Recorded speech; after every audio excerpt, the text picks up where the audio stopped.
Today's episode is sponsored by one of my favorite rap labels, Front Row Regale. Started by my good friend Rock City Mark, legendary rapper Ito, and Jay Rios, they are the go-to for real hip-hop. Make sure to check out the whole team, including DJ Doo-Wop, Jay Black, Nice to Future, Boo Boo the Prince, Reno RX, and Uwop Diggs. Follow Front Row Regale on all platforms and check out the new New York by Ito and DJ Doo-Wop out now. Yeah.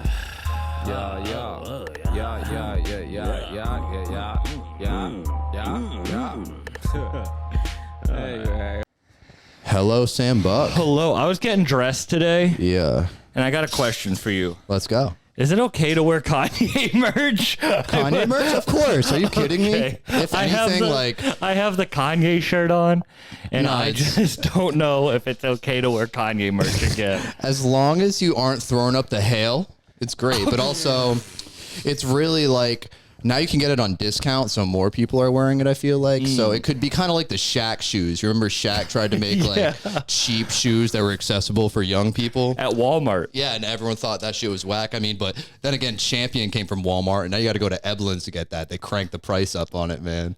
I was given, the day Kanye got canceled, I was doing a show, and I was given a bunch of free pairs of Yeezys.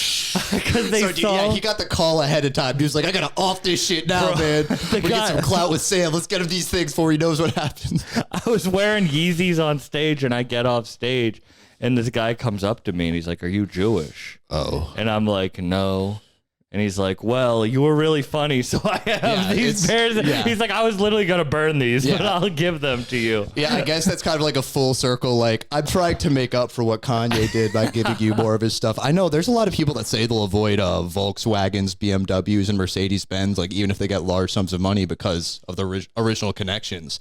But if you want to think about it that way, you can go all the way back to Puma, Adidas. All those brands were actually made by Nazis. Really? Way back in Europe, yeah. And it's rough. Is that true? Yeah, they're two brothers, and they're Doc Martens. You know, every like dyed hair girl that wears Doc Martens and is a political activist, made by a Nazi that twisted his fucking ankle in the trenches in World War I. He needed to redesign and make new boots that suited his feet better. Invented the Doc Marten. That's crazy. Yeah, it's. The Nazis. The Nazis did a lot, and I'm just going to say that. I'm just leaving it at that because I'm not trying to make this into... I'm so sorry, Sam. This is the worst step that I could have taken on the podcast, goddamn. Nazis did a lot of bad. I don't give a fuck about the shoes. Yeah. You know what sucks, though? Is like American cars suck. Oh, dude. It's a piece of...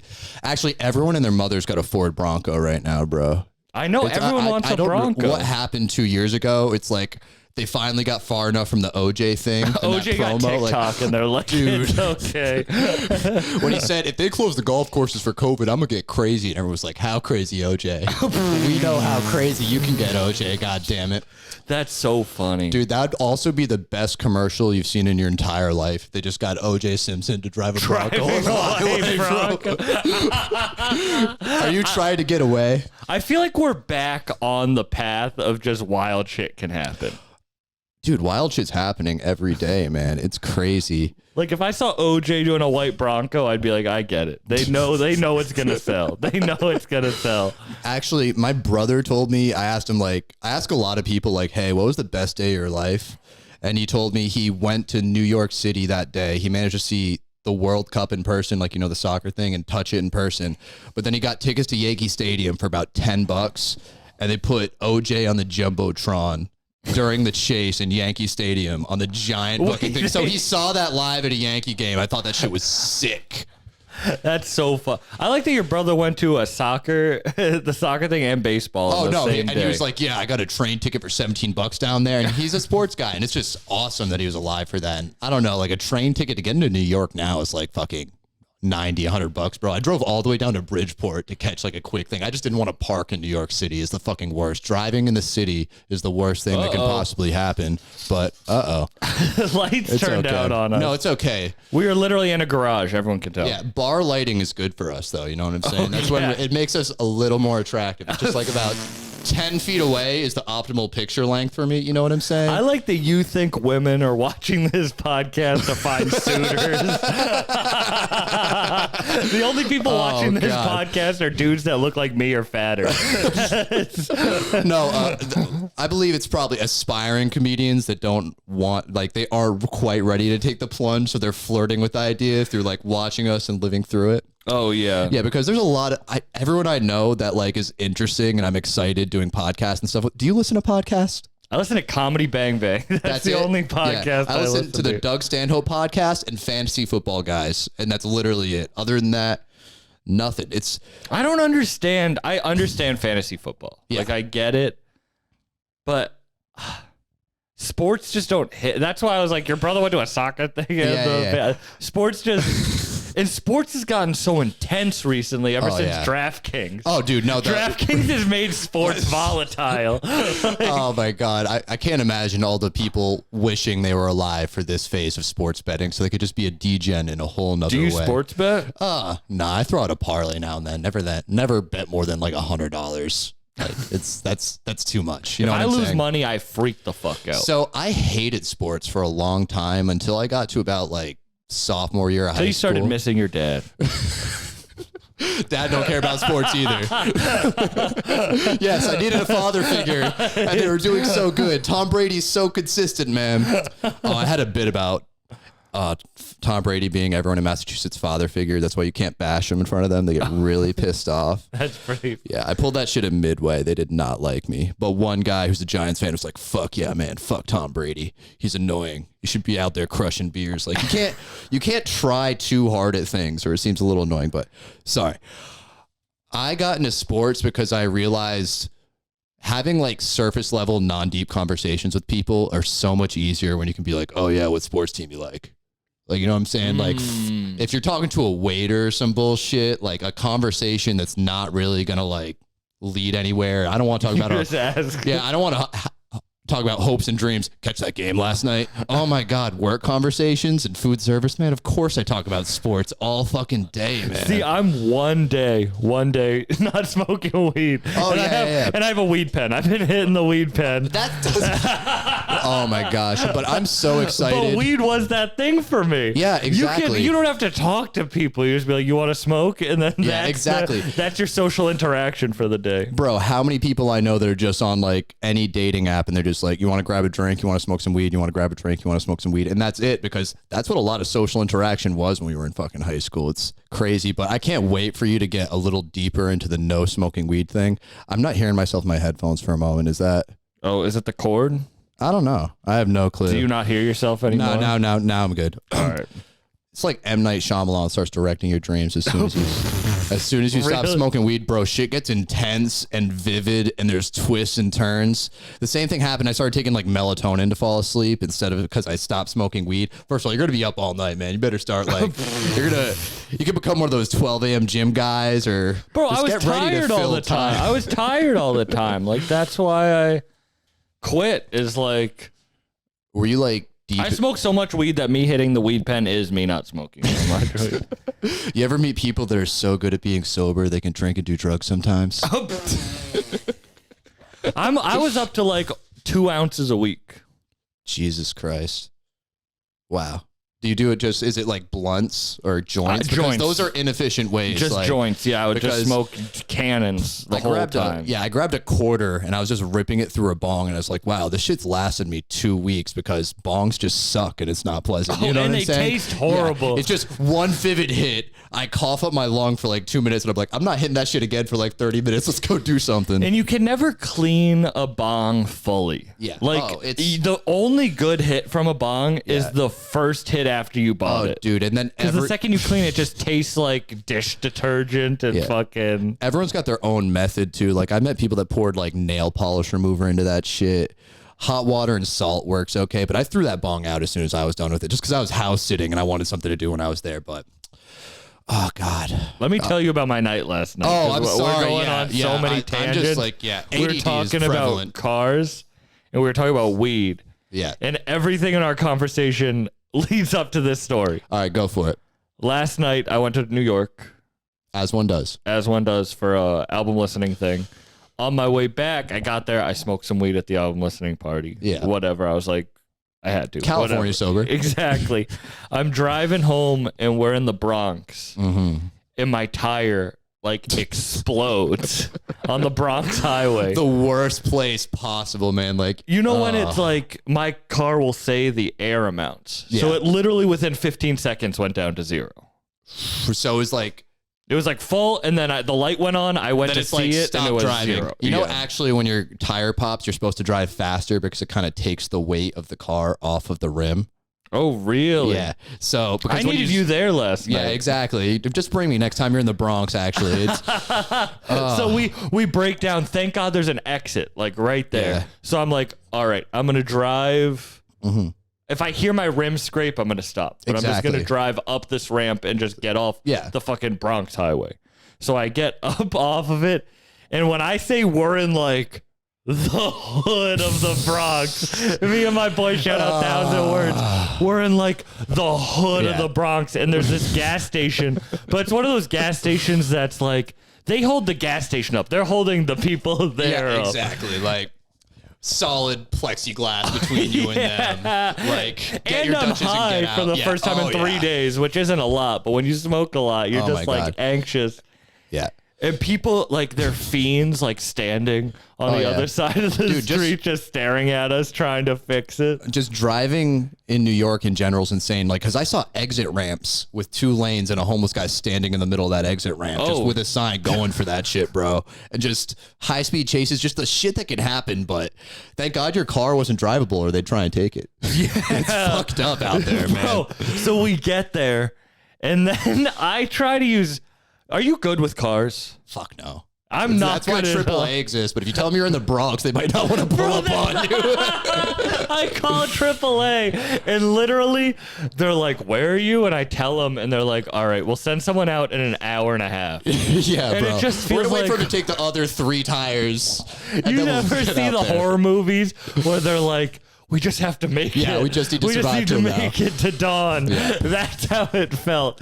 And then, so my boy and I were sitting in the car. We're waiting. And there's nothing to do nearby. You ain't got like a No, we bar. have to watch the car. Like, yeah, we have to shit. watch the car. There's fiends standing. We saw a dude, an 18-wheeler pull up, and then a van pull up next to it, and a Yeah. dude unload shit from the 18-wheeler into the yeah. van at a gas station it in the fell, Bronx. Like, it this fell off a isn't- truck. This is the active larceny This happening. isn't like a this business. is real life. This isn't like a business. It's like, okay, at 3 a.m. in the Bronx in Co-op City, Yes. you are going to transfer boxes from We this could steal 18-wheeler. this much from the storage container and still get our check when we get there, okay? And that's all profit on that shit you stole right there. We It's saw fucking some beautiful. crazy shit. So my boy and I were just sitting in this car, and this this big beat up like black SUV pulls up and blocks us in. Oh God. And we're like, at That's- this time, okay, it's like, here it is. It's what all else is ending. happening? It's been a fun ride. Exactly. Yeah. And the guy comes out and he's like, AAA? I'm like, Yeah, like, bro. What? They sent the low-key AAA truck. Bronx AAA. They got all the carburetors in there. They don't want no one knowing about it. Just a dude in a beat up SUV. And you know the look of like another grown man looks at you Yeah. and they're like, you don't know how to change a tire. Oh, yeah. Sorry, man. I'm a podcast guy. I don't have applicable skills. I'm out here trying to make people laugh and shit. It takes, you try and do a mic. And Change then a tire. You know what I'm saying? I didn't have any cash to give him. Oh, God. I just gave him weed. That's a good deal, though. That's a good That's deal. solid because those guys love weed. But it's also, the position's so awkward because I've heard of like locksmiths. People try to tow your car. Like all those people like, all right, give me all the cash in your wallet right now and I'll let you back into your house. Like it's Really? just such a weird like dynamic because they hold all the power unless you want to kick down your own door. A locksmith shouldn't be a real job. I don't know what would be the alternative, but like I there feel- should not be a dude Just an old creepy dude who's definitely on a sex offender list. And also got a copy of your keys. That can get into any house or any car. You know what I mean? Oh, yeah. It's like lockpicking kits are illegal, I'm pretty sure, in most states. Like, you can't just order that shit online. But it's also, I feel like they're just burglars that like moonlight with like a legit thing to try and pay taxes on all this shit they're fencing. You know what I'm saying? You got to find these side hustles in. I feel like ignorance, like, we're all way dumber than we think we are. Yeah. As humans. Like, oh, yeah. We all assume our potential's higher than probably where we're sitting. You know what I'm saying? Or we all think that, like, everyone's good, everyone's just, and that, oh, well, I'm not learning how to scam people, so other people aren't. But it's like, it's so easy to fall for an internet scam. Oh, my gosh, bro. I remember the text from Amazon, and you're just like, oh, click the link. And then you're like, no. Fuck. No. Advertisements when I'm scrolling on Twitter, and they strategically place them between two tweets. So when you move to scroll, you accidentally click it, opened. Now they're saying your phone's got viruses. Facebook now has the shit with like political campaigns where they'll like you click on it by accident and then they message you. Oh yeah, they're like, so you're interested in Bernie now?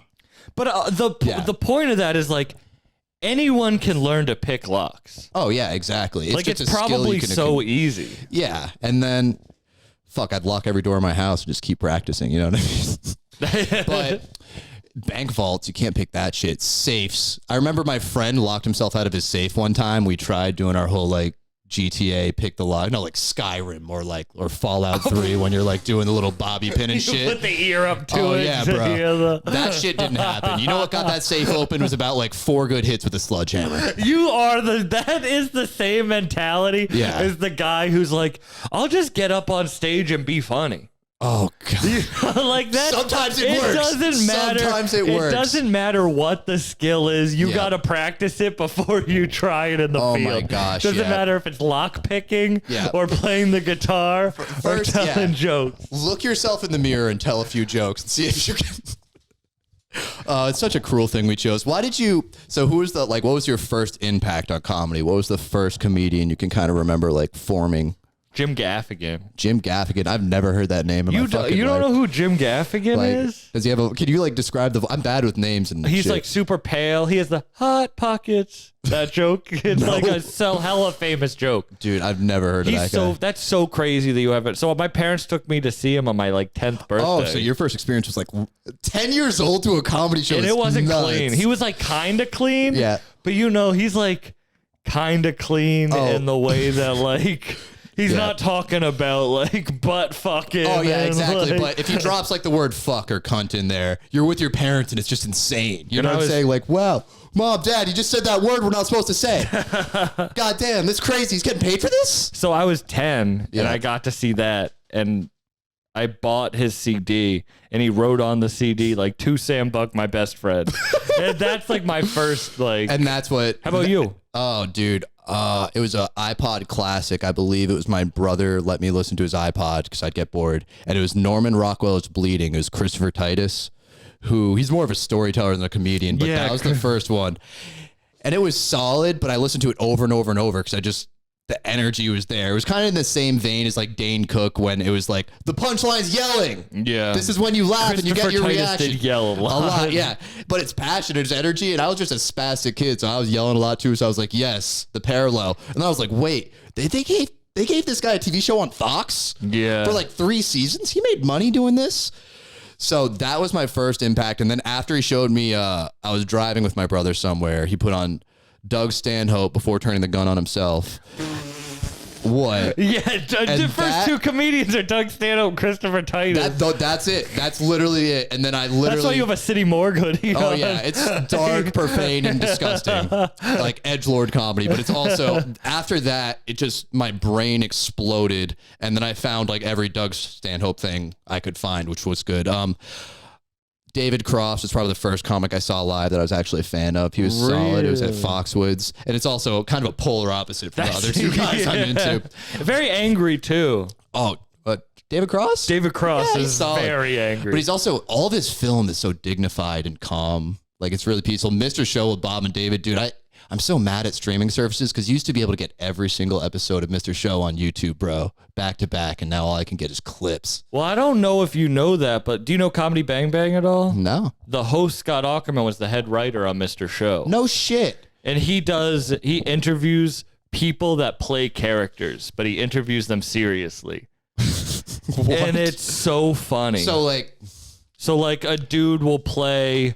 He's trying to force them to break character, and he's just like aggressively. So he's diving into like the lore of the character that they're playing and shit like that. To a point where like they are freaking out, but it's so good. It's fucking. And the awesome. head writer was Mr. Show, and that's the thing is like, it's funny. You almost like want to create the comedian you want to be. Yeah. But also, you're so influenced that you kind of don't get That's to choose. You know what I'm saying? saying? Get to choose. Yeah, and also your voice isn't their voice. You know what I'm saying? Like Christopher Titus was selling his family experiences. My family experience wasn't his. I didn't have like a drunk father I'm driving to his mom's parole hearing. Like all those punchlines aren't going to work for me. I mean, sure, we all talk about our parents on stage because it's. You ever go to like real therapy, or is comedy kind of like therapy for you? I've done real therapy, and it just I probably should do it again, but it was a bad experience. He tried to get me to stop smoking weed and start taking Adderall, and then I just started selling. Nothing. Oh yeah, nothing. I didn't. Yeah.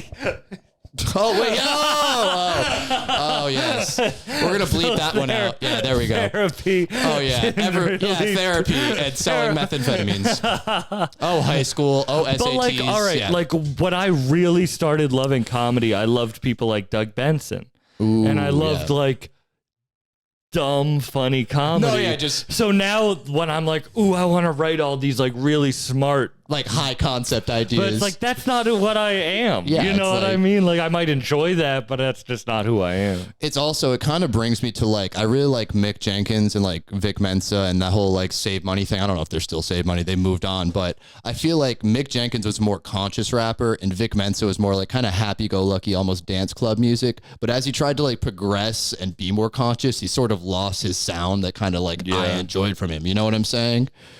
That's the tough thing between rap and comedy. Yeah. With rap, what I realize in rappers is you have to bank on your momentum in the beginning. Oh, yeah. You just can't let up. You got to keep pounding on it. But you know with what I'm comedy, saying? it's the long game. Like rap's the long game. Like you need to be in it for a long time. Oh, exactly. But once you blow, you need to use that momentum. Exactly. In comedy, it's kind of like it's a marathon. You just have to like, because it'll take 15 years and you'll be 40 when you make like rappers aren't really older. Unless like it's the Griselda type. I remember it was, I heard Vince Staples saying in an interview, he was like, you need to do this now and you need to relate to the people you can relate to right now so you have lifelong fans. You know what I'm saying? Like, you aren't going to appeal to like, not everyone comes in at like Jay Electronica in their like later years and just taking over instantly. That doesn't happen. You got to tune in. You got to buy into the youth, bro. Young people that have money to fucking blow on this shit because they don't have real comedy's problems not and shit. that. No. Comedy's also funny because you can listen to a joke. You listen to a joke and you don't laugh. And then you can hear that guy telling that same joke later because it's just floating around in his subconscious. If you hear a song once and don't like it, you can hear it 4 more times, then you start liking it. It's just like pop hits and shit like that. But I don't know. I'm digressing. No, but I think rap isn't trying to teach, like, it's trying to teach you things, but it's not trying to tell you anything. Like, it's just your perception of whatever is being told. You're either enjoying it and learning or you're not. I see it as like comedy is worth telling. Like, no one wants to listen to a young person tell them about life. Oh yeah, because they're like, you ain't lived for shit yet. But I really liked oh gosh, it was Doug Stanhope had a great bit about that because it was just like, comedy is hard because all my ideas have to go together and make sense. And then he slowly kind of degraded it into a song where he just kept saying the same words over and over and over. It was fucking brilliant. But here we go, talking about rap music. Back to, I had this question a minute ago. Worst time that someone asked you to tell a joke? Anytime someone asks me to tell a joke, because then it gets back to kitchen humor and I only have a few like quick hitters. Let's see.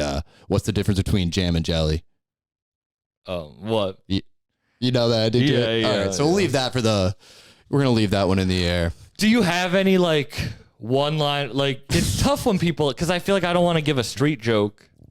Oh yeah, exactly. And it's amazing because as soon as you put me on the spot like that, my mind goes blank. Oh, blank, because it's empty. Not, yeah, because you can't be funny, man. I'm trying to hide that I have a podcast to do comedy from everyone I meet in the street. It's great. It's so funny though, because I did this once and it backfired so bad that I can never do it again. Yeah. I was like, someone was like, "Yo, tell me a joke."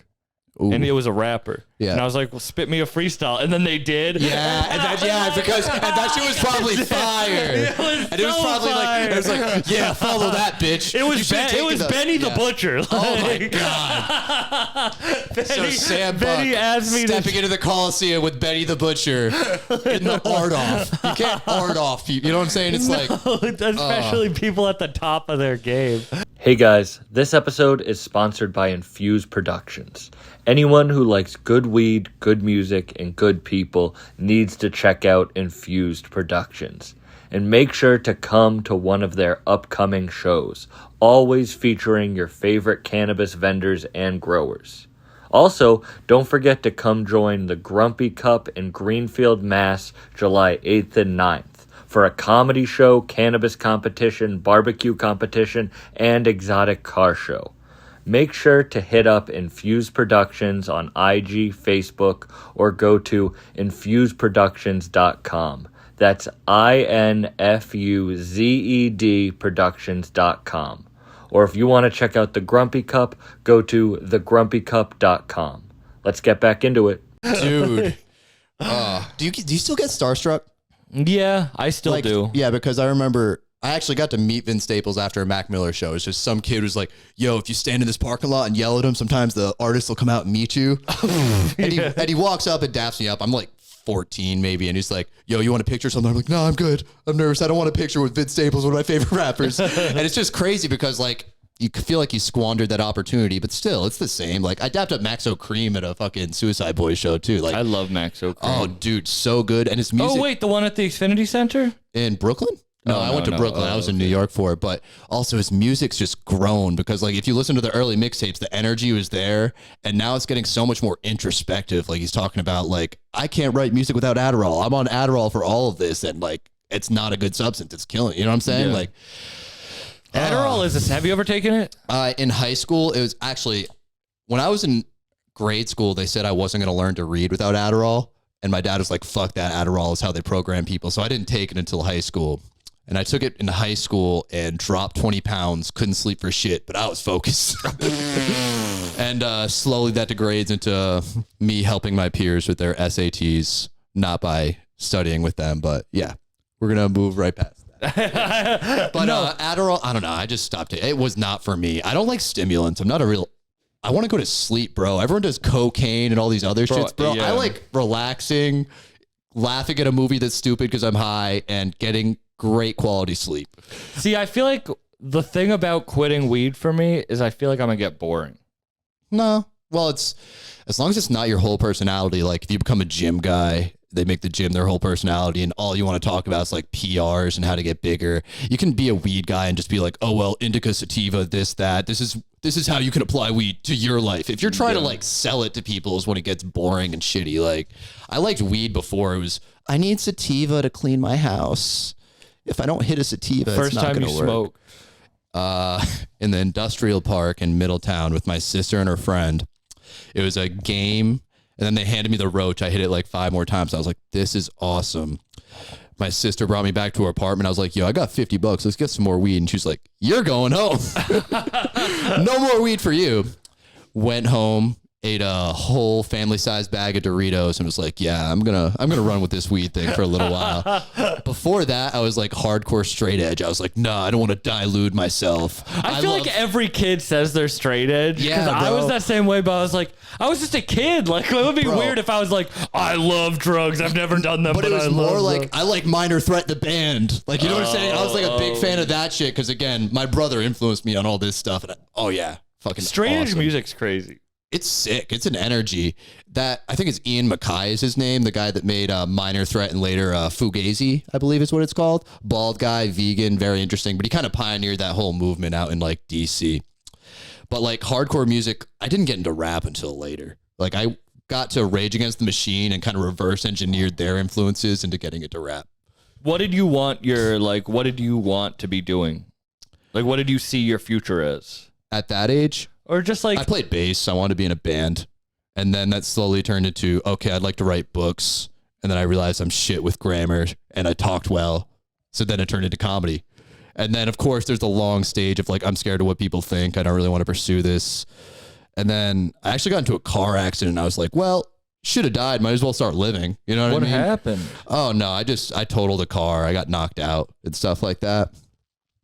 What happened? Like, it was, I don't want to mention I got a DUI on your podcast because I got it expunged from the record. Oh, hey, yeah. Congratulations. Yeah, but now the whole world knows. But so I wrapped my car around a tree. I figured I probably should have died then. And then I realized I've been worrying about what people were thinking about me way too much.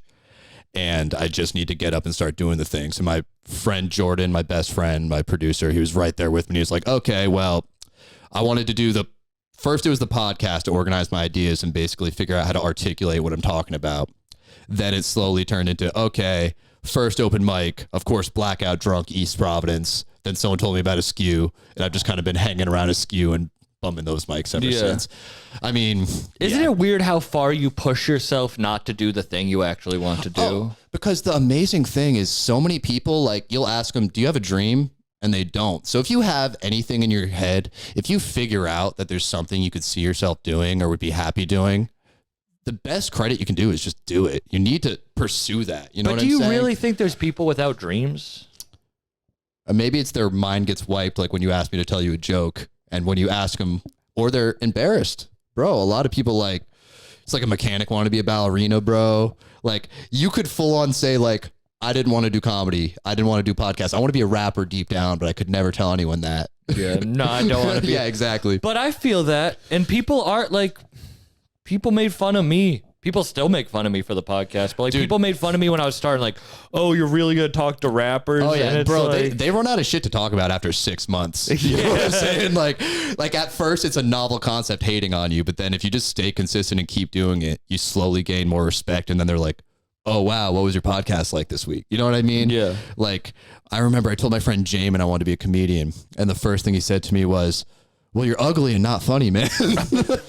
You're like, you should be a comedian. Yeah, that was good, man. That was solid. Timing was crazy on that one. Oh, dude, the funniest people I know, none of them, they all get their fix from just making regular people laugh. They don't want to be comedians. Comedians are the least funny people because it's like, we're so unfunny that we need to force ourselves to be funny as a skill. It's like not that kind of funny. You know what I'm saying? It's crazy, but okay. I gotta take my sweatshirt off. I'm sweating real quick. It's doing its job. Hey, watch. I'm gonna open this a crack just to get some air. Don't get the license plate, or you could probably edit it out. Like, I'm just getting some air in here.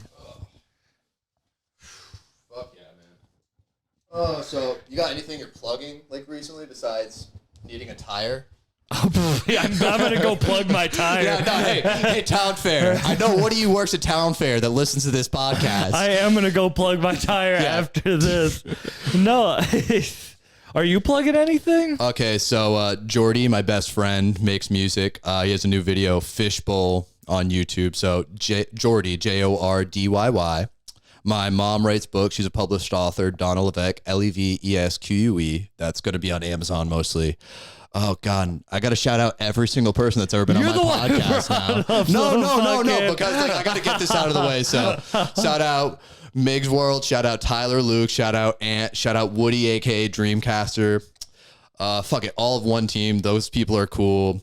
All the Juice Boys. Mark Little. We had a great conversation. Probably the best interview I ever did. Oh, my podcast. I forgot I have a podcast. Yeah, I was like, you're promoting everyone's shit but your own. Yeah, so it's so much easier to like be like, yo, my friend's so good at this, because when we look at ourselves, we're like, can you listen to your podcast? If I know the episode's good. I know when it was good or bad. First episode, I've listened to a few times because that's so fun. It's all piss and vinegar. You don't even know it's like people say you take comedy classes or you learn yourself. And when you're just stumbling around trying to figure it out yourself, that's kind of your own vision or your own lane. You know what I'm saying? Or if you're a painter and you can't do this, your handicap is going to make your own style. When you're holding yourself back with these certain things is going to make it your own. But no, I can't listen to my own podcast. Yeah, right? I want to. I want to. in the first one. Fight you on that idea of know when someone's good. What do you mean? Because you know what you would enjoy from a yeah. podcast, but what other people enjoy from you is so much different than what you enjoy from yourself. You know. That is very valid, and it's just like doing bits and like or. Every movie star says it's one movie for them, one movie for me. Yeah. Back and forth, man. And it's just, it's like being in a relationship. It's like what we were talking about before. Dude. It's like you only see from your eyes, but then you have to you see your reflection. Yeah, it's and also like, they're bringing their own thing. So how you process their trauma and they process your trauma, it's all very serious stuff, man. And everyone thinks they're right. Oh yeah, but then you realize when you have two people that you're not right because they think they're right, you think you're right, and then it's always something in the middle. So the scariest thing about a relationship is people rushing into them because they aren't actually ready. Because trust me, there's a bunch of people on dating apps that just want another person to gratify them. They just want to use you as a resource to make you happy. You know what I'm saying? When what it's supposed to be is you love yourself and you're attracted to this other person and you like talking to them and spending time with them. And you guys can exchange that love that you both have for yourselves with each other. Because everyone's out here like nervously needing energy, needing gratification. Share your location with me. Where are you all the time? Oh, yeah. Bro, being in a relationship in this day and age is fucking insane. Yeah. Yeah. I was letting you go on your tangent. No, I'm sorry. But I liked that. It's crazy. No, because again, there's selfish people. There's people that, oh, you got a place to stay. If we date for a few months, I can move into your house. Oh, you got a pool. Oh, you got a boat. Yeah. Oh, you're kind of funny at open mics. Maybe I could steal a few bits. You brought girls to open mics? I did bring a girl to open mics. I brought maybe one or two. It's just rough. That's not what comedy really is. Oh, yeah, no. Comedy isn't an open mic. An open mic is kind of like torture to get you to keep doing comedy. Oh, my God. Like, people think comics get laid because of Pete Davidson, bro. Comics don't really get pussy. We just want attention. We can't even get as far as having sex and all that kind of stuff. We just want attention if you laugh at us and acknowledge us for a moment. Line cooks get pussy. Line cooks, bro. Trust me. Talk to one. If you work at Chili's, yeah, bro. Applebee's. I got like 3 kids, man. I got a main thing. Yeah. You know every single mom has to work at Applebee's at least once in their life. No, and it's also like because they don't care. They're not after the gratification, man. I don't know why that light keeps turning off. There's a ghost. Do you believe in ghosts? I'm changing subjects. I believe that like time is kind of linear and that like we're all existing on the same plane. So like if we see an energy, it could be like, so someone could come into this garage late at night and high and they see me and you making a podcast, just like a figment of like our energy being here previously. Is that weird? Does that make sense? I don't think I get the sentiment of it, but I don't think anyone's ever gonna walk into this garage and see two ghosts podcasting. Oh my gosh. Talking about open mic comedy. Well, I mean, have you ever had like a supernatural experience? First of all, I talked to a guy that was doing ghost hunting shit freelance and he was like, you look for something, you'll find it. I wear a crucifix everywhere I go now. Yeah, but see, no, when I was a kid, I lived in a wicked old house. And it was like old and scary. And it was in apartments. They turned like an old house into apartments. And I swore I saw ghosts, but I also could have just been like a scared kid. Oh, yeah, because, well, they also say kids are more in tune with that supernatural stuff because we're all like, basically, our brains are on full blast. You know what I'm saying? Like, wow, ghosts. How about Bigfoot? Could be some kind of like big ape out there, but we would have seen him. The Loch Ness Monster. Did it exist or does it still exist? That's the least believable. The Loch Ness Monster? The Loch Ness Monster. That I gotta believe in Nessie, man. It's fun. You gotta give it a chance. That's the Where's least. your sense of wonderment, man? Like, how about aliens? How do you feel about aliens? No. You don't believe aliens? Nah. That's like a big thing. Well, I would feel like within the next 50 years, we will really find out if there's aliens. They've been saying that every 50 years for the last like 200 years. You haven't been alive for 200 years, no, but there's also conspiracies that say that all of our advanced technology is from aliens that got locked up. Like they say that all of these like microchips and LED lights, God, I hate LED lights, but they're all made by aliens. They got like, what's your problem with LED lights? They're great when you have them and suck when you're driving by someone that has them. It's like being blackout drunk. It's great when you're experiencing it, but if you have someone else near you that is blackout drunk, it's everyone else's problem, bro. Bright LED lights can see everything, but fucking It's the blinding us. opposite of those red glasses. Because the red glasses look cool, but then you put them on and you think you're they're not safe driving. The whole time here, I was just thinking, like, yeah, man, if I got into an accident, it's all my fault because these red fucking glasses. Why didn't you just take them off?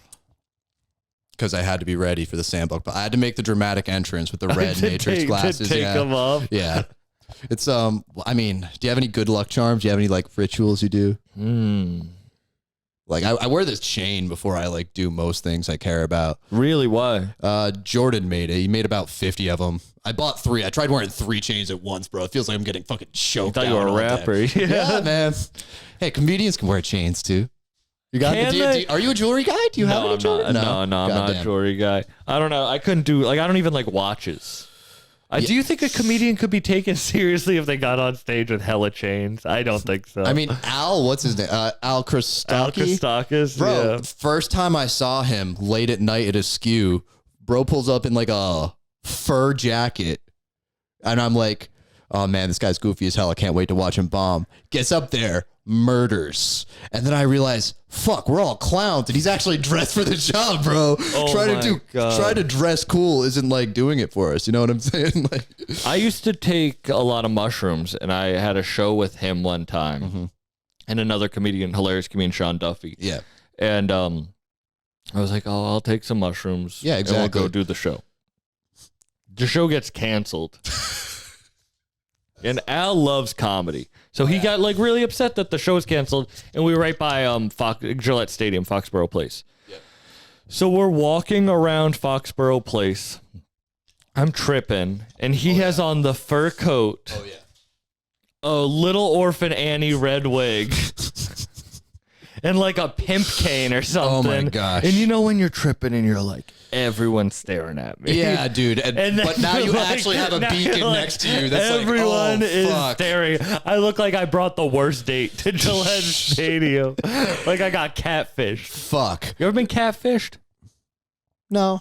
I don't really like consort with too many internet people that I like plan on meeting in real life. You know what I'm saying? Like, it's more like, oh, cool, you liked my tweet or retweeted. You know what I'm saying? I feel like you got to get like really deep to be like emotionally invested.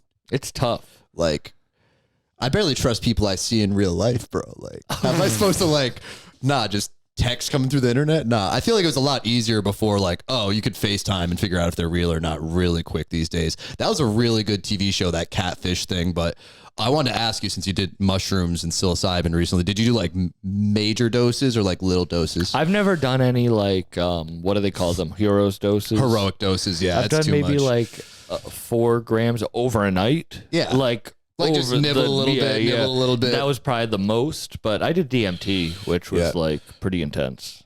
Was it like as Joe Rogan described it? Yeah, it is. How is that other lifetime that you did in 15 minutes? It wasn't even like another lifetime. I just saw Buddha.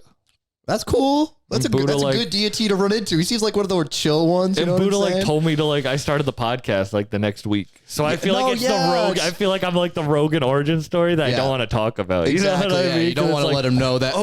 There is a parallel to Buddha told me to do a podcast. Yeah, bro. The DMT to podcast pipeline is very real. But so I was watching a Ram Dass documentary, and he was talking a lot about psilocybin, and I realized like everyone I know that was telling me like mushrooms would solve most of my problems, they're like balding. I think there's a psilocybin kind of like kills the hair up here. Don't look at my hair. I'm sorry. That is a bad shot. That is a bad shot. I was like, how many? I wish I could zoom in on your eyes because you know, like it's. I should have kept the glasses. I felt like a beautiful woman for a second because I was like, his eyes aren't on mine. His eyes are going up. His eyes are going up. But I mean, it's just like anything. You could use it to learn something, or you can use it for escapism. And if you keep running from shit, it's just going to keep chasing. I always think about that with balding. I'm like, are there reasons for it, or is it just genetic? Because like I'm stressed out a lot. It's true, dude. I think video games. Like if you get angry at video games or like put yourself in these artificial situations, I think it's stress can do it. But then bro. you see people who are like hella fat, hella unhealthy, and they have long, great gorgeous, flowing hair. I think it's just fucking genetics. It's great. Also, I remember like it's the worst thing you can say to a white guy is walk up and be like, "Hey, I see you pretty often, man. Is your hair going back?" Like, you know what I'm saying? Like, I had a waitress in my job walk up to me and say that, and I was like, "Wow, that's like the equivalent of calling like a white guy the N-word. Like, you just attacked me and where I'm at." That's so fun. I never thought of that because I ruined a podcast once because I watched this guy's music videos. Yeah. So the first question I asked him was like, "Yo, in your music videos, your hair gets better." Your hair gets better every music video. What, like, what's that deal? Yeah. And he literally was like, "What are you talking about? I don't know what you're talking about." I was like, "Oh no, we're cutting that bit out." I Goddamn. up. I wish you could say that dude's name because I'd love to look up all his videos. It's and see the Cluner. Yeah. It's Cluner. He's great. I love Cluner. We're running through all. I'm gonna go home and watch all of those and make a geographic thing of where his hair went. Because yeah, LeBron's probably the most famous person that beat that bad hairline. But it's wild because they call them first world problems because they create these artificial needs. Like, you're supposed to just go with it and accept it. Like, really fighting back and pouring time and money because they give you hair plugs. It's about $10K, I think, off rip. And then you need to keep taking this supplement or they go bad. You got to re-up, bro. It's a treatment. It's an ongoing thing. It's not just a one-time fix. And it's a lot about society and like this. They're just trying to milk us for everything they can get, man. Oh, that's what I was talking about the ignorance and about how people like can make money on anything. Is really you just have to exploit a human's anxiety. Yeah. Oh, that's the easiest way to make a bag. Like, think about the early scammers. Like, you got to give me your credit card number right now, man. Someone's taking it. Someone's taking your credit card number right now. Tell me your last 4 of your social. Boom, they got your information just like that. And they exploit the elderly, gullible people. Oh, yeah. Oh my gosh. It's like fast food. Like, I don't think I've in the past 10 years of my life had McDonald's when it was light out. It's better in the dark, man. Well, I don't think it is. I think at the end of the night, I'm just so like hungry and I'm like, fuck, what's quick? What can I get now? And fast food exploits that feeling of like hunger, you know? You got to eat that fast food in the dark, man. Trust me. It's just, I go through that drive-through. I'm hitting the Burger King. Burger King's a nasty one. It's a nasty one by my house too. I go in there. I'm desperate. I've hit every other fast food place already. Go there, get my food, pull over. You don't turn on the light when you eat it. That'll ruin the experience. You don't want to actually look at what you're about to do. You bring it into the shower. You're just eating a fucking Whopper and sitting down in the shower. And then every time I eat fast food, it documents itself with acne on my face. It's really great. That's how I know I'm depressed is when I sit down in the shower. Every time.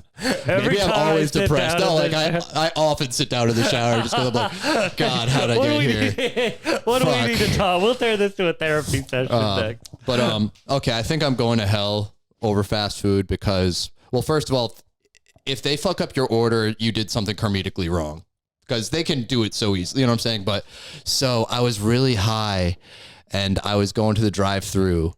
First I hit McDonald's. I get my order. They swipe my card. Hey, your card's declined. I was like, fuck, I don't have any other way to pay for this. And she's like, it's okay, baby. Just go take your food. And so I go there. Did you fuck a fast food worker? No. This is just a random, angry, tired fast food worker. So I'm high. I eat my food. And instead of thinking, wow, what a great good deed that woman did for me, I thought, yeah, I wonder how many fast food places would do this because they don't care. No. They don't want to eat the food. So I hit every single fast food establishment. That's a McDonald's, a Wendy's, Taco Bell, and Burger King on my island that I live on. Every single one just gives you the food for free. But exploiting that to the lengths that I exploited it, that is something I feel legitimately guilty for. I think I'm going to hell for that. For stealing? Yeah. Stealing from a corporation. See, if you had filmed it and made a TikTok about it, about how to get free food. How to get free food from McDonald's. Just walk in, say your DoorDash and take it. Yeah, then you're good. Oh, dude. I'm going to give you a scenario. Yes. And tell me what you would have done. Fuck yeah. I went to McDonald's. There we go. At like 3 a.m. after a show. Ooh. Ordered my food. $20 worth of McDonald's. What's your order? It's bad.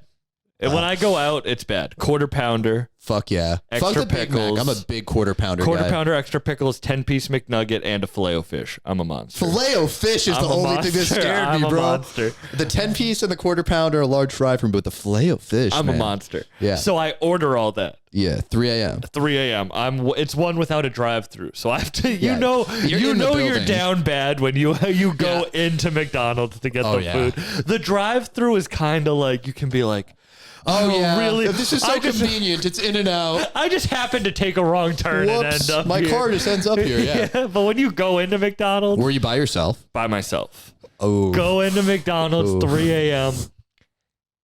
Order it, waiting for the food. The biggest cockroach I'd ever seen in my whole life. I mean, this shit was like the size of a tennis ball. Fuck. Flies out of the kitchen. It starts dive bombing customers. Do you still Holy eat your fucking food? No. I'm a germaphobic. I could not do that. I remember the best one was I did end up You ate your eating- food I at did 3 end a.m. up eating because the you had to food. do it. I had to. I Yeah. spent the money on it. That roach is a hard worker. But goddamn, no, I remember the It had the worst. Travis Scott Cactus Jack McDonald's logo on its wing. Yeah, full advertising. It's like a Goodwill blimp flying around. But the roach discount. If you see a roach, you get your meal for free. But the worst one was I was sitting down getting breakfast with my friend. We're about halfway through eating our food, and then a cockroach through the dining hall just goes right by our table. But my friend's from New York and he plays no games. So he gets out and he just squishes it right next to our table. So now I'm standing there. No, I'm sitting there trying to eat my food with a squished cockroach like 2 feet from me. Yeah, Lonnie, you're real for that. And he ate all of his food with zero hesitation, staring at that cup. Yeah. Doesn't give a fuck. Yeah. New York is different, man. We grew up different up here. Where are you from? Are you from I'm from Massachusetts? Massachusetts. Yeah. I'm from Massachusetts. Did you- I have one more McDonald's story. Go and then for it. I love McDonald's, I don't bro. want to lose this train of thought. My friend got mad at me because he was like, yo, when you interviewed that guy, asking someone their McDonald's order is not a fucking interview, bro. I was like, fuck you. Fuck you. You do your podcast. You can interview about however you want, bro. I was at a comedy show in Rhode Island. Love Rhode Island. Love Rhode Island. I was headlining a show. Rejects? No. Okay, no, sorry, no, I no. digress. Headlining a show, and there was a McDonald's across the street. Yeah. And one of the comedians went to go get McDonald's. Yeah. And then a friend of mine came to the show, and he was like, oh, where's the other comedian? I was like, oh, he went to go get McDonald's Yeah. there. And this dude looked at me like, he's like, you went to go get McDonald's there? He said he pulls up this viral video of that McDonald's in Rhode Island Yeah. during the night when they're closed, and someone's like holding the camera up to the window, Yeah. and there's rats running in and out of the cups all over the grill, like running over the counter and shit. And they're still open and they're still chugging away because that's the power of corporations. Wow. And the guy comes back. The comedian Yeah. comes back. Did you save him? And Did we, he have the food in we hand? tell him, Yeah. we tell him, and he's like, I'm so hungry, no. And this is like probably an hour before showtime. Yeah. And we're like, now it's like 15 minutes before showtime. And I'm like, where the fuck did he go? And I walk outside, and he's just sadly eating the McDonald's yeah. in He had his to go. car. He couldn't let it He happen in couldn't front do of it you in people in the front- green room. And like, but goddamn, because like I love like a shitty bodega or like a shitty diner, but it always feels kind of clean. It's like these other places, yeah. like, fuck, I completely lost my tangent. Did you ever work any fast food restaurants? No, my first job was I was a camp counselor for a bunch of rich kids at a private beach club that I will not disclose. I think I signed an agreement. They might have had me under contract. at like you 15 signed an yeah, NDA? They have a 15-year-old sign an Like you're NDA. fucking a But in case you celebrity. could- yeah, in case I could dox their information on a podcast 20 years. They're thinking that far ahead at these millionaire beach clubs. But after that, I'm in food service. I worked in Caleb and Broad. That's a restaurant in Newport, dishwashing, and I did one shift as a line cook. And then I quit Oh, yeah. because everyone told me like, yo, if you work a fry later, bro, grease in your face all day. It's fucking hell. And yeah, I'm just not built for it. Was that your worst job? No. Landscaping or Marshalls? Marshalls was okay. Marshalls? I got all the Ralph I could and got the fuck out of there. I didn't hate it. Like, it was just, I really wanted to go to a NoFX concert and they wouldn't give me the time off. And so basically at that point, it's fuck you, bro. Like, I'm not coming in anymore. Did you wear Ralph to the concert? I didn't even end up going to the concert. It was just the premise of it. It was just the principle of it, but it was nice. Like, it's also crazy because there's no like real designer stores like on Aquidneck Island where I live. So like if you went to TJ Maxx or Marshalls, that's where people went to get fly. And if you were really cool, you went all the way to Providence Place and hit PacSun or some shit. And then I figured out, I was like, oh, I could just order shit online and no one around me is going to have this. Yeah. And it's just wild when you're wearing clothes that no one seems happy working at Marshalls. Yeah, they don't. No. If you walk up and ask someone for directions, you basically feel like you're talking to like a cop that had the worst shift. Oh, like yeah. 12 hours in. Landscaping sounds shitty, too. That's the only job I ever got fired from. What did you get fired for? Well, I'd always be late. I lived on a diet of like coffee, beer, and protein shakes. So I was just shitting all the fucking time. I did manage not to shit outside. I've never shit outside. Have you? Oh, yeah. Tell me your story and then remind me, because I think I have the worst shitting outside story. It's nothing. Okay, well, actually, the real reason I got fired is I'm on $1 million property. The owner walks by with the owner of the property, millionaire. He invented Siri or some bullshit. You're shitting behind a bush. No, so I'm pulling out this hydrangea, and I looked at the owner of my company, and I was like, how about you make yourself useful? Help me pull this shit out of the ground. And she was like, dude, that was in front of a client. You cannot try and talk shit to me like that. What is wrong with you? And he fired you for that? No, he fired me 2 weeks later after they had like rode me out. Like, it's, Oh, he was I quit the beach club job where I was just hanging out getting a tan playing chess with kids all day because they said 17 an hour to landscape. And I was like, fuck yeah, 17 an hour. I could retire off that. Damn. It's your first job so wild because you don't understand what taxes are. Because you think, wow, I'm going to make all this money. You add it up and you don't take that tax out of it. Bro, that's the worst thing about like trying to set up like an LLC. Like as soon as I make this LLC and shit? and not yet. Oof, it's scary. Not as soon as I like set the shit up, I'm like, damn, everything is going to get taxed. Like getting paid for a comedy show. You're like, all right, but that's taxable income. Exactly. It's also really wild because then people start printing shit on their cars. Like you could put bucked up on the side of your car and write it off in your taxes now because it's advertising. If you get a 2-bedroom apartment, you can write off one of the bedrooms as an office. See, these are all the ins and outs. I need you to manage me and actually make my podcast turn a profit. Yeah. Instead of talking about positive financial deals, let me tell you about me shitting outside. Oh, yeah. Fuck yeah. I forgot about that. And I have a pissing outside story that goes really good with it. Okay, let's hear about your outdoor shitting experience. So, you know, when you first start smoking weed, you can't like... It always comes back to weed. You can't... Oh, it always does. Yeah.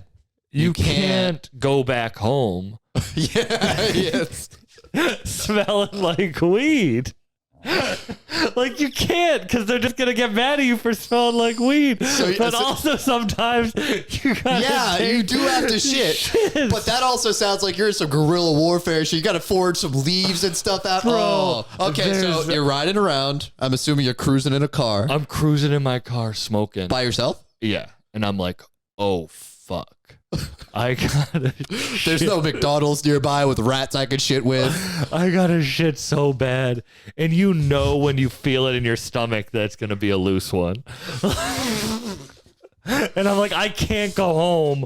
I don't know what to do. So I see, like, you know how like those little woodland paths. Yeah. I pull into the parking lot of one of the woodland paths. Yeah. And I have some like Clorox wipes. There we go. So that's not too bad. You didn't have to go find poison. Oh. I should have just shit. Yeah. I'm behind a tree. You tried shit in the Clorox. Holy fuck. I'm like this, holding it, trying to shit. Just trying to cling to society. It's just running down my hands. Running down my hands as I'm trying to. I'm so upset. I'm high for like one of the first times. Jesus Christ. I'm holding it, and then I just put the top on and leave it in the wood. Yeah, so now you're littering too. Like, so I was like, oh, is he gonna take the Clorox thing full of shit back to his house? At least it'll cover up the smell of weed in front of your parents. Hey, here's a Clorox thing of shit. I have a weird thing whenever. Wait, the last point of this. You know how there's like shit that happens that like you can't. It's like so funny, it's not even a joke. Yeah. As I'm pulling away, so embarrassed. Right outside, there's just a sign that says no dumping. You can't. Stranger than fiction. You can't write that shit. Shit. And you should just go there and put a sign of you sitting over fucking Clorox. Also, Clorox, sponsor this man. He just found another use for your product. But I had this. God, there's so many shit stories. But I have this thought every time I'm like speeding home because I have to shit. Like I'm driving my car. You know it's borderline. You might be a little turtle heading happening. And I'm speeding. Where you're like lifting. Yeah, and I'm speeding home. And every time I'm driving like that, I think this would be the time to get pulled over. A cop pulls me over. Oh, why are you driving so fast? And I just get out onto the asphalt and just shit in front of him. Put the ass in asphalt. Yeah, and I wonder if he'd write me a ticket for that or if he would acknowledge his responsibility. That happened to me right down the road. Well, you got pulled over. I got pulled over speeding literally right outside of my apartment building, and the guy walks up to the window.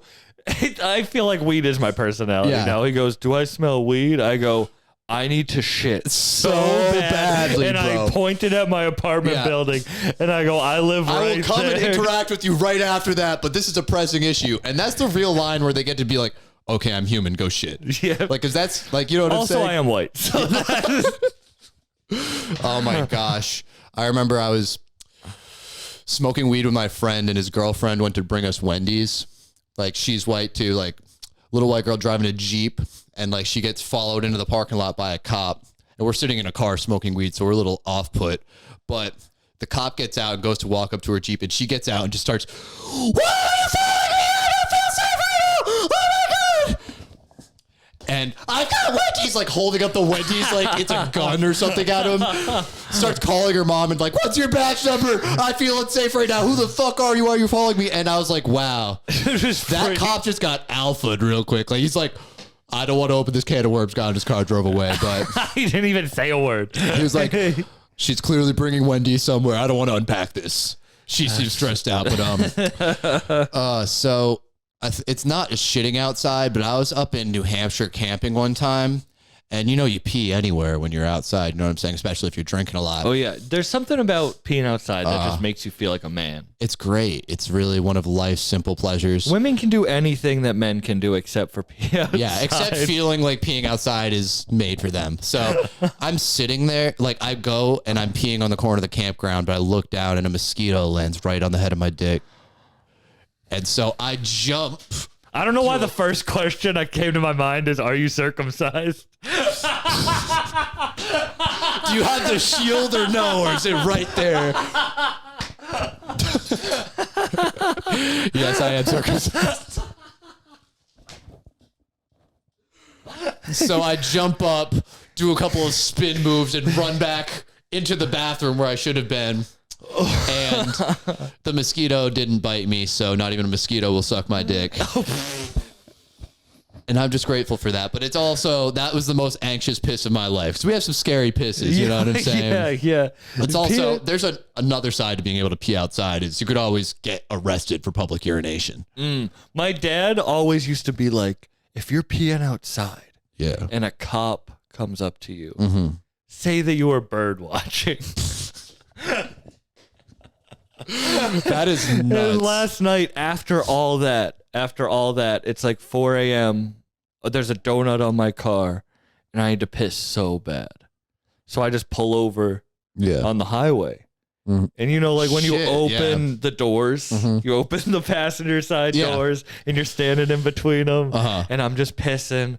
And all I think to myself is like, if a cop pulls up right now, I'm just like, with a bird watching trick. I'm bird watching. You never like, you must drive a lot because you go to shows and shit like that. You never piss in a bottle while driving? I did it once, and I will never. It's a little do too it messy. It's a little too messy. Yeah. Yeah, it's just like owning a dog. It's great until I also you don't gotta deal drink with this Gatorade. shit. Oh yeah, Gatorades. They got that perfect size. You can't man. put piss into a Poland Spring bottle. Actually, unless you got a pencil day. When I quit weed briefly for a few New Year's, I stopped weed.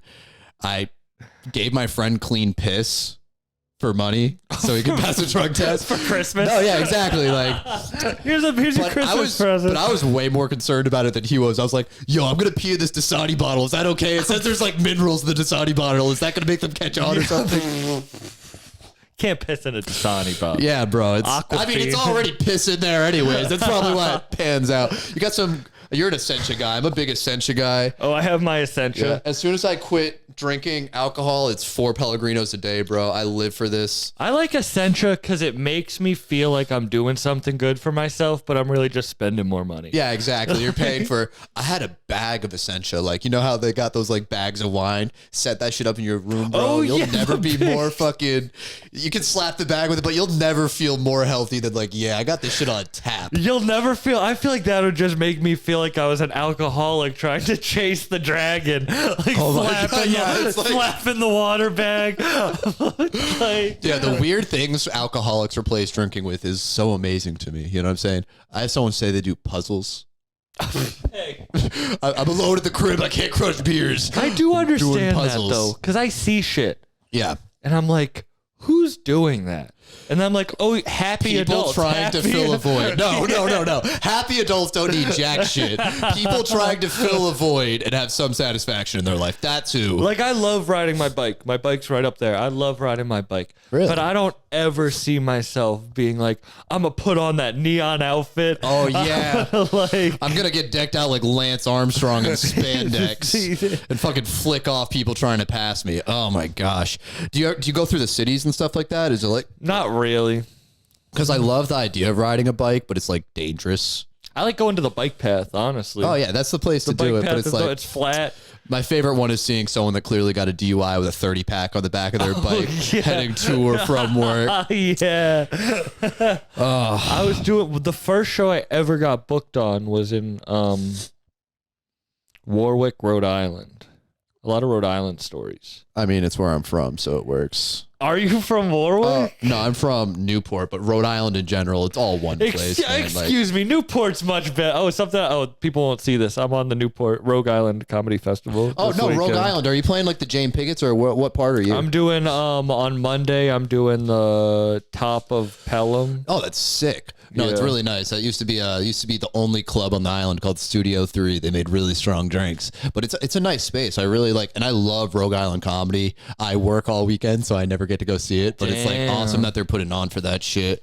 And I think it's so amazing. We're growing up in like a really strange time for comedy because everyone's staring at their phones all day. So actually having people look at you, it's a whole new experience for them even before you even open your mouth because they're focusing on a real human being instead of a screen. I'm an only child. I'm an only child of divorce. Like, I need that attention. Like, divorced. that always gets a hit when I'm at the open mics. I'm no longer reading your mom's children book. of divorce. Yeah, I want a healthy relationship after. That is so rude. Yeah, no, it's completely fine.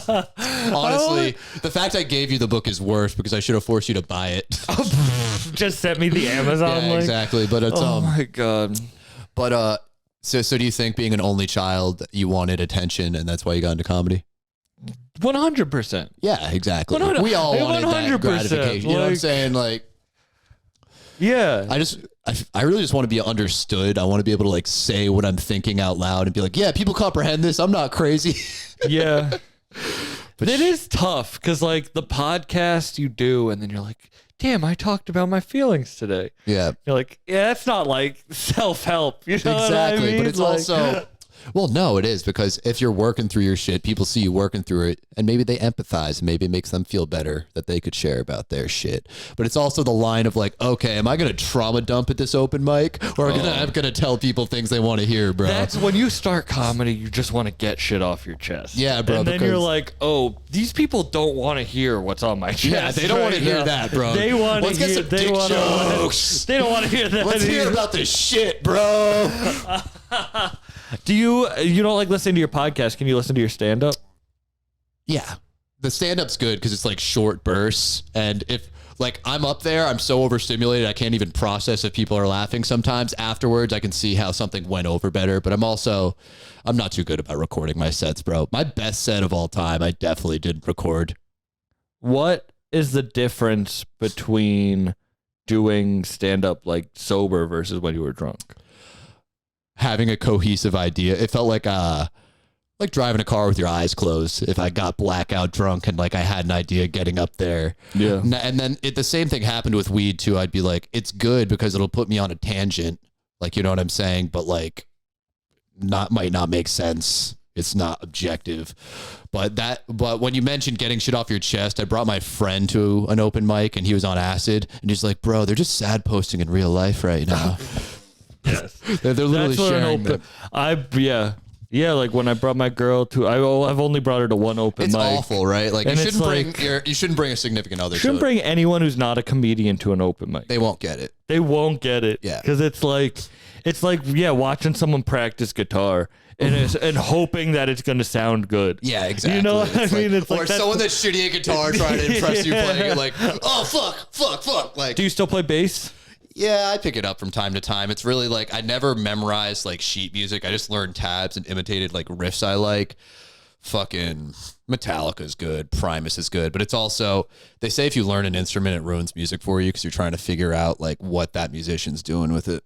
Isn't that everything though?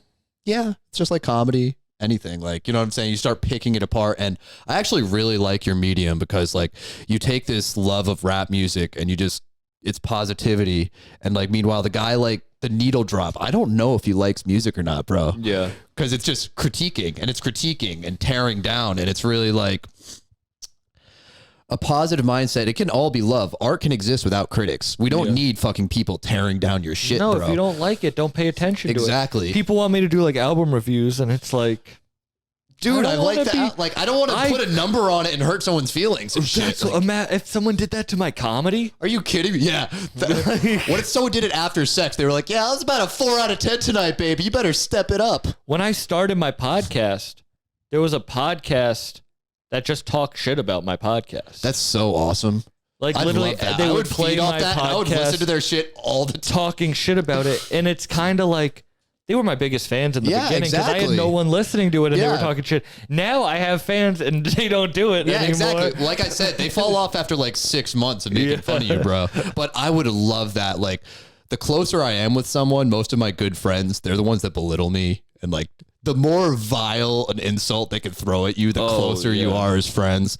But Brianna Woodward and Al Christakis are two of my best friends. Yep. Two of my best friends in the whole world. I had someone listen to their episode of the podcast and call me up. They were like, Sam, why would you have people on the podcast that hate you? That's how people, that's how us broken people show affection. Yeah, that's how us damaged people interact. God damn. But yeah, so like, I was safe from like being pessimistic and elitist and like really like I said, the needle drop's critical of people or critical of music. My brother was in a metal band and he was like, yeah, we used to just be assholes and say everyone else's music sucked. And then we realized we could have booked a lot more shows if we weren't standing in the back being douchebags, bro. That's a good advice. No, it's damn good advice, especially if you want to be a creative, because anyone you alienate, like, sure, you don't have to like shake every hand and hug everyone and ask about their day, but like, just don't be an asshole. You also don't have to enjoy everything. Yeah. And that doesn't mean you're going to talk shit about it or even not like, there's people's comedy or people's stuff that I don't like, but I respect them. Yeah. Or you can see where they're coming from. There's things like that. Like, it's just like, I don't know.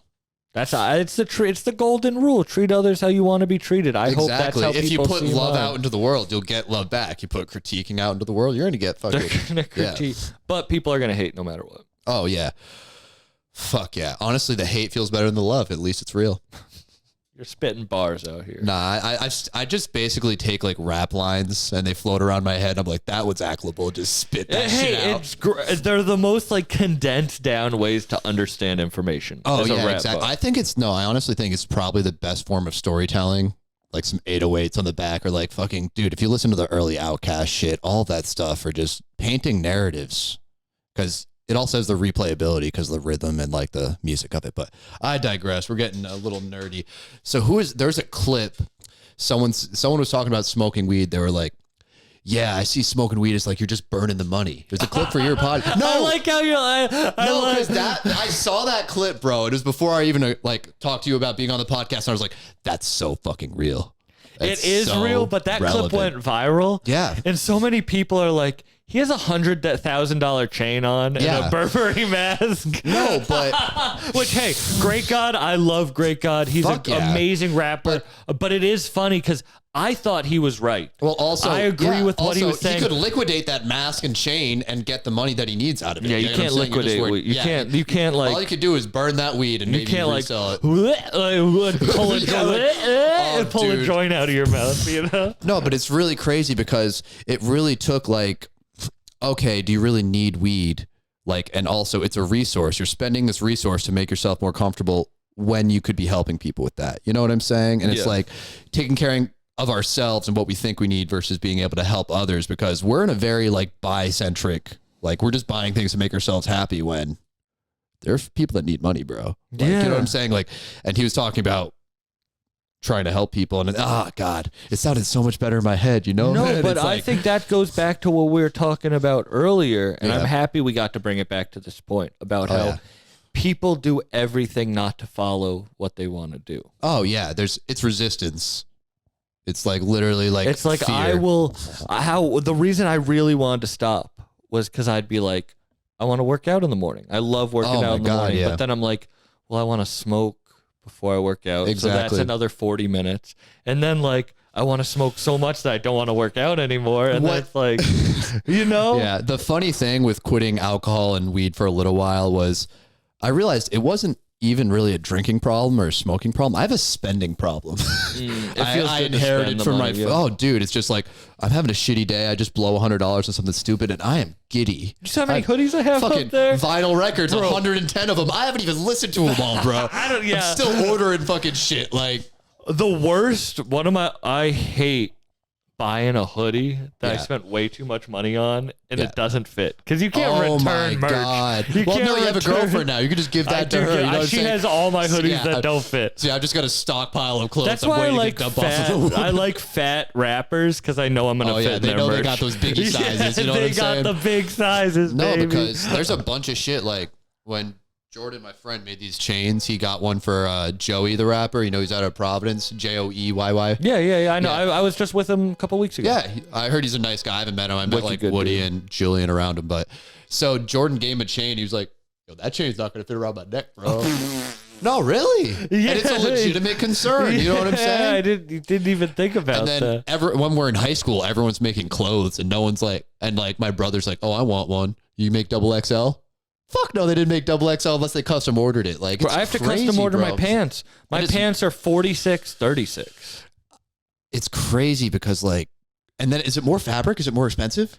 Like making this extra It's not merch even that is it's like, more expensive. It's just they're not going to make that size because there's not many motherfuckers shaped like a pear that are 6'4". You know what I mean? Like, yeah, goddamn, getting fitted for a suit must feel you're real thin. nice. Shut the fuck up. No, it must feel I'm nice. sorry. I'm just thinking, oh yeah. No, honestly, like, you can get clothes anywhere. Yeah, it's great. I go We're to literally Savers. using the Sam's clothes that are too small. Oh, yeah. to hold the soundboard. Yeah, but shit, yeah, I could go to Savers. I go from 30 to 34. You know what I'm saying? It's a real freeing Your feeling. pants size what? 30? 34. 34. I, like, That means think about size wise, Yeah. inches. That means my pant size is your pants plus a 12-inch Subway sandwich attached to the side of fabric. did you? My brother taught me a trick with pant sizes, though. If you want to see if pants fit you, you take them and you wrap them around your neck. And then you tie them up there. And then you hang yourself. Then you hang yourself because you're never fitting in those pants. Yeah. Oh my God. I went to a. I hate denying. Like, I had a pair of pants that like were a little too tight. Like, I tried them on there, and she's like, the lady selling them to me at the vintage store is like, no, they look good. They look solid. And then I walk, and more importantly, sit down, and I'm like, holy fuck, my balls! Holy crap, they're just being crushed. It feels like a clam shut on there. Fucking. And then I went back and returned them, of course. But like, trying to like force yourself into something just because I it just looks love good. I You know want what my I'm saying? neighbors to have heard. Oh, holy fuck my balls. Yeah, we're doing cock and ball torture in this garage if you didn't know. That's like me when I wear pants. I'll try them on and I'll be like, ooh, That's fine. Yeah. And then I'll sit down and I have the ass of an Atlanta stripper. Like my ass is so big that every pants then just like I plumber crack. Oh yeah, shit. it just comes down. Like if you own a sedan, if you have a sedan and I take a ride with you, you're seeing my ass. Like get out of the car. Like you're seeing my asshole. You ever think of going high-waisted jeans trying to combat that? Like, I have to pull my pants up high, but then they look like the high waters are the worst thing in the world. God damn it, bro. Oh my gosh. Yeah, but dude, we have 10 fingers, 10 toes, 2 working eyes. A scrotum. I can't complain too much. Yeah, my dick works. That's the funny thing about all the Hims commercials. They're all like, yeah, we're going to fix your dick, your hair, and your anxiety. Those are the 3 things they want to fix. That's the crazy thing is because I used to take the pills for my hair. Yeah. I don't anymore. Because they fuck with your libido.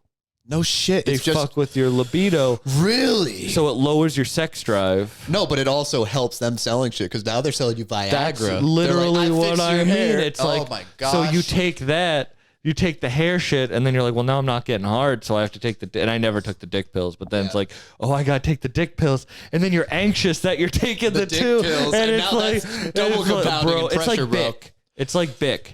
Bic and Hims have figured. If there's 2 companies I wish I could have invented, it's Bic and Hims. Because they're just pounding on everyone's anxieties and fears and self-confidence. Bic, what 2 items do you lose more than anything? Lighters and pens. And that's literally. You also got razors, bro. And razors are key. They make and some. That's what they make. Like, yeah, it's awesome. And then people steal your lighters all the time and bullshit. It's fucking. They're great companies. But you ever take a gas station dick pill? Never. Never. Me either. I had a friend that's a proponent of them though. I feel like you have. No. And if I said yes, you would have said yes. No. I'm scared of that because it's just like habit forming, bro. It's like if you take too much melatonin, your body stops producing it. But that is the thing. I have thought about taking a gas station dick pill. I know how addictive of their a marketing person is so I am. great. You're an addictive person? I'm such an addictive personality that I just like can't let myself test things. It was really funny because like I remember David Cross had a story where he talked about he did crack one time, just once in like Europe or something. He was hanging out with a bunch of like guitarists or something. He was like, "Yeah, I trust my willpower." Just did it once, felt the crack, and moved on. I don't think I could do that. No, not at all. I did crack once. I was living in this garage doing exactly. crack. No, you would have been on the Bronx staring at comedians and fucking pop tires. I would rob. This is the, oh my God. One more funny part of this story that I wish I included. Yes. Damn, we've done an hour 20. This has been a dope one. I'm going to keep going until you kick me out, man. Dude, thanks for coming. Don't worry. So we're bringing a bunch of like priceless artwork. Okay. Last night. Wait, really? Like canvases or like? Yeah, in frames, like in gold, like, you know, like beautiful ornate, frames. Ornate frames, beautiful. Yeah. And they're in the back seat. So we have to take them out to get the tire out of the truck. So all these feet sitting on the side of the road. They would have no idea what to do with that. It's just like, oh my God. Art. Oh my God. No, but if he just sees it, it's so beautiful. He has to grab it. He needs it in his little crack den. You know what I'm saying? Imagine having a fucking piece of art. That's what I miss from the 80s. It's like all like Rick. You weren't alive in the 80s. No, like, but the concept of like, they show pictures of Rick James' house. Like every room is a different color shag carpet and aesthetic. Like it's just like if you walk through there, you just feel like you're on drugs without the drugs. It sounds awesome, but that's why I find it so funny being in trap houses because I'm like, dude, these dudes are making more money than I could ever imagine. And we're in a trap house right now. No, yeah, or like my friend told me like. They were in an abandoned house and bro just set up an Xbox because he was trapping there so much. Like he just had to make it feel like home. You know what I'm saying? That's what makes it a trap home is killing people in Call of Duty. When you drive through Detroit, I've spent a lot of time in Detroit, and when you drive through like the bad areas of Detroit, there'll be like all the abandoned houses that you see, and then there'll just be one like boarded up abandoned house with smoke coming out of the chimney. That's a factory, bro. They're working. No, but I feel the same thing. I'm like around my friends making music a lot, and I'm just like, yeah, I'm chilling in the corner, reading a book, trying to write my little jokes, bro. And I'm like, why am I? Because you're a comedian. You're in a lot of studio sessions. Do you feel like out of place ever, or is it just all like the time? But like you like it there. I do like it. You enjoy the energy and like. Yeah. It's funny because they'll introduce me to like real gangsters. Oh yeah. Because like I don't rap, so they can't be like. They'll be like, meet Sam. He says crazy shit. Yeah. Like that's like, how they think I'm weird. Like they're like, no, yeah, because I'm just saying weird shit. But you're like, different. You know what I'm saying? Yeah. Like if you're alien to them, they're interested and they'll keep you around. Like, you know what But I'm I saying? also grew like, up in Fitchburg, the town over, like the city over, like the next city over. Oh, I yeah. grew up in, and that was like a real city. So it's so funny that it's like that Scarface. Everything relates back to drug dealing. Exactly. It's like Well, everything is connected. tax-free like, money that actually pays your bills. That's what yeah. it's all about. No one's different. You know what Yeah. I mean? Like people are different. No, But we we're all all have different. the. Like, there's stone cold sober people out there that didn't hit weed once and have every dollar Which is that we would have crazy. spent. That's so nuts to me that they just have It's that like discipline. a fat. Being poor and sober is Yeah. like being fat and vegan. Like you're trying, but you're not. You know what I'm You're saying? not doing it properly. Yeah, there's the effort. It's like you're trying to. It's like when you go to the health food store and you see people that look like they're like actively trying to detox drugs. Like, you know what I'm saying? It's either never done a drug in their life or like they're on meth right now in this health food store. Looking at green juice, trying to get all their nutrients in as little food as possible because they can't fucking eat. The person, oh my god, yeah, or the person working. Oh, They're just fucked up. You ever see someone fucked up? Like they're like the acid guy at the Whole Foods place. It's just like, yeah, okay. This is awful. My friend told me that he used to work at Subway. He would just do hella ketamine. Oh my And he would just be gosh. making subs and K-holes. That is one that I'm scared of. Like, have you ever done ketamine? No. And that is one I never want to do because I'm like, they don't even care about the drugs they feed us. Do you think they care about cat drugs? Yeah, and ketamine's horse drugs, bro? crazy. Like, I saw my friend did ketamine. He's like, I'm gonna do a fat gagger. That's what they call it. So it's just like so unappealing. Like, yeah. And then he's like, I was like, what about ketamine do you like? Like, what about doing it's he's a like, full disassociation. he's I like, think. when I do a fat gagger, I just take my shirt off, get on the ground, and roll around like a baby. It's just like, what? it's like when I talk about working weddings and I'm like, I'm creating this moment of peace and harmony between two families coming together. And it's the same voice they use to talk about their love of ketamine. How many of the weddings you've worked for have ended happily? Well, it's a 50% divorce rate, but we just get them married to get them out of there. You should keep track. Oh yeah, trust me. But oh my gosh, it's great and it's really nice because no one wants to fuck up the party. Everyone's really, you know what I'm saying? Have you ever been to a wedding that was bad? Like someone's like, or no? Have they all been pretty good? I've seen weddings go bad. Like what? I've seen like, oh, the mother of the bride and the father of the bride are divorced. He brought his new girlfriend. She's losing her fucking mind. I started out as a wait staff and I was standing with a tray of champagne. I actively dumped the tray of champagne onto a bridesmaid by accident. Full tray of champagne. Moment she walked into the wedding, just soaked. I've ruined that woman's night easily. Did she freak out? They're all very nice. They don't want to fuck up the party, bro. Yeah. But it's still, I was like, But in damn. the eyes, you can tell I in was the like, eyes. oh yeah, she wants to fucking wring my neck and not tip me. But it's also, there's a lot of ambulances that show up, people that like get really drunk and like got to get taken out. I never saw it, but there's a DJ that like died at a wedding they were working. And could you imagine, like, but he was all like slowly, progressively getting worse, and he made it to the very end. He's loading up his car and just dropped in front he of the died. bridegroom, like right there, bro. I thought he like fell like on the DJ booth, and it was like the track was skipping, and they thought he was doing like he's like, Oh my gosh. what? And then they're like, Dude. all right, is he gonna like break into the next song? Yeah, but it's really like shit. He's Is this a skit? But it's he's dude. just dead on the fucking. I hear the worst playlists of all time, and it's really anyone can be a DJ. That's the great thing about 2023. But it's Uptown Funk, Dance with Somebody, and I heard WAP at a wedding. That's all you Yeah, need. that's fucking insane. That was actually the craziest wedding I think I've been to. I could never be a DJ because I remember my dad had me DJ my stepmom's 40th birthday party. Because I was so like, I think he just wanted me to be a part of You're it. coming out to Love Sosa. Get out there. I was such a loner that I thought it would be like, well, if he's doing something at the party, then it'll be fun. He'll feel like he belongs. We'll give him a job he can fuck up. Little does he know, I'm only going to play the music I want to play. Dude. So all these older people are coming up like, hey, can you play like Crosby, Stills, Oh, Nash? yeah, exactly. Like, and you're like, and I'm like, no. no, it's Benny the Butcher all day, baby. I'm just playing God fucking. damn It was probably 2013, 2014. Dude. Like, just Chief Keef, Lil Wayne, and 2 Chainz.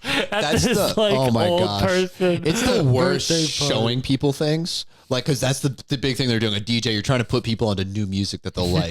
But like, it's the most anxiety ridden thing, like showing a music video or a movie or a song to someone because you're just sitting there. You like it, Sam? You enjoying this? Well, is it good? And now there's pressure on you, there's pressure on them, and no one's enjoying the fucking experience. That's really the problem with asking someone to tell you a joke. Is because if they don't react, you're just gonna feel 100%. And there's nothing worse worse than the like, okay, second late, fake aha, so they don't feel bad. You know what I'm saying? Like, I have one joke. You know who Fat Trell is? No. The rapper out of DC. He was like signed to Rick Ross. I live under a rock, but Maybach music is. Rick Ross got me through high school, bro. I listened to Hold Me Back, his remix of Don't Like. Oh my God, I love Rick Ross. So Fat Trell, I'm at Atlantic Records like a month ago. Yeah. And they have like a smoking studio. So we're all smoking in the smoker studio. I'll be cool on your podcast. Just kidding. I'm going to cough up my lung, but go ahead, continue. We're smoking. And he goes, you're a comedian. And I'm like, yeah. He goes like, tell me a joke. Turn on the funny. And it's like all these rappers that I love and all the executives from Atlantic Records. And I only have one joke, one-liner. Because I don't like telling like street jokes. So I want to say something that I actually like have. So I have one-liner. Yeah. But it's so divisive. And you can't dox it right now because I'll do it. I don't give a fuck. Let's hear it. Let's I'll go. say it. But one liner from Sam Buck. I'm going to steal for my fucking every time someone asks me shit. I go, MILFs are like the used cars of women. So what if they have a few dents? They fit a family inside of it. And then there was just like dead silence for a second, and then they all started laughing, and I was like, oh, thank God. Oh, thank God. And then I got signed by Atlantic Records to a 4-album deal off of my MILF joke. I had a good one that I stole off of a fucking, it was some random video before TikTok and all this bullshit. It was are you a haunted house? Because I'd scream if I came inside you. Oh, that's a good one. I like that one. That's a good pickup line. That was pickup lines all day. That was the only fun part about Tinder, was just showcasing all this. What's the most stupid thing I could say to somebody? What was the most stupid thing you've said to someone on Tinder? Nice eyes, let's fuck. But no. If I said you had a nice body, would you hold it against me? Stolen from Nights at the Roxbury. Podcast is over. That actually would be a great moment. Should I cut it right there? Cut it, yeah. No, I want you. You already did your plugs. You're a better podcaster than me. Oh, well, yeah. So you're going to be at Rogue Island Comedy Festival. I'm headlining Nick's Comedy Stop September 1st and 2nd. Yeah. I got Dame FK. Fuck yeah, I love Dame. Hosting. Shout out Dame, shout out Hygiene. I forgot to shout them out. He got me my first fucking hosting gig. So we chopped it up the other day. I saw Dame's first comedy show ever. No I didn't shit. even do comedy. Yeah. He was there. And my dad, for some reason, I was dying as comedy. My dad goes, go take a picture with him. Exactly. I have a picture of Dame. His first night doing comedy. I didn't even do comedy that's just like the magical before we knew coincidences each other. that happen, man. And let's see. I'm gonna. So it's Dame. Sorry, I just want to say it. Dame, Al Christakis, Brianna Woodward. I'm headlining Nick's Comedy Stop. Cold-blooded murderers. I'd love to go to that show. That'd be sick. Go, bro. Yeah. Nick's Comedy Stop in Boston. It'll be a legendary show. All right, let me know the date and I'll try and get out there. I'm going to Japan. I'm gonna try and record something out You're going there. to Japan? Oh yeah, I'm going. I've always wanted to go to Japan. Yeah, for a month. Like I have a former coworker. She lives out there and teaches English, and she was like, "Yo, just come crash with me." And I was like, "That's cheap. That's great. It's awesome." What are you gonna do out there? I'm gonna hit all the major cities. Like we're gonna spend a few nights in Tokyo. There's a giant golden Buddha I want to see. It's out of season for me to go to Mount Fuji, so I'm gonna go to like a hot spring with views of it and just kind of enjoy from a distance. I'm going to eat that puffer fish that they say might kill you. You know what I'm saying? I'm just trying to feel alive, man. That's all we're doing. This podcast is going to go viral if you die in Japan. Oh, it's great. And he foreshadowed it. But also I plan on, there's a Tokyo Comedy Club. I'm going to bum rush, act like I'm a real comedian from the West and see if they like me just because That's dope I'm a as goofy fuck. white guy. But yeah. Like an expat comedy show, or is it like What's an expat comedy show? Like people who move from America, like they speak English. Oh, yeah. Sure, let's see. Fuck it. I don't know. And Do you know any Japanese? No. She speaks Japanese fluently, so I got a translator. I'm going to wear a suit. It would be tough if she was a teacher. Oh, yeah. I'm going to end up like a exec and say this is my translator everywhere I go. You're never going to wear come back. Yeah, I probably I've always won't. wanted to go to Japan. Dude, I don't know. It's great. What's the Tokyo's furthest you've gotten biggest from your city. hometown? Barcelona, probably. Spain's pretty good. I got to Greece in high school. That was sick. Ooh, I'd like to go to Greece. Yeah, like the islands, it's like Scotland. literally, I'd like to retire there. Spain's farther than Scotland, right? They're on the same, like, where's Barcelona in Spain? You're floating right above it. No. Scotland's further. Yeah. What'd you like more if you had to retire to one of the areas? I did like Scotland, but I'm an American through and through. I like American media too much. Like when I go over there, I just miss like they don't have ice and shit in Europe. It's a really weird my girl vibe, just got back bro. from Ireland, and she's like, "Bro, they don't have ice. They don't have over there." ice. Like it's the little things that like, that's what makes us special. America, frozen water, drinks, and ice. Okay, we can cut it there. Thank you, out, Sam. everyone. Love you dearly. Is that you talking? Watch it. I made this coffee mug. Maybe I'll do another run. Don't have any more right now. Blah, blah, blah. Buy his mom's book. Buy my mom's book, Tyler Levesque. Let's go. Yeah.